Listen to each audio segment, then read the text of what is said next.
বাচ্চার ওজন ও পুষ্টি দুটোই বাড়বে এমন একটি খাবার খেলে ইনশাআল্লাহ। সপ্তাহে আপনারা 2 থেকে 3 দিন দিতে পারেন। চলুন আজ বানাই বাচ্চাদের জন্য একটি হেলদি রেসিপি।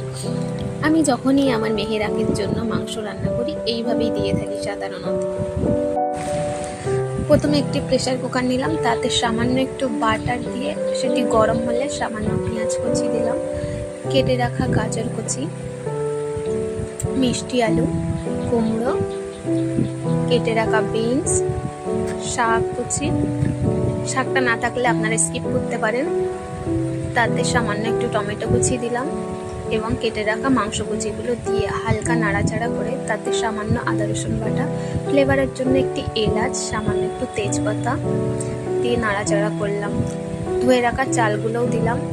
আমি বাড়িতে রান্না করা চালটা ইউজ করলাম, আপনারা পারলে পোলাওয়ের চাউলও ইউজ করতে পারেন।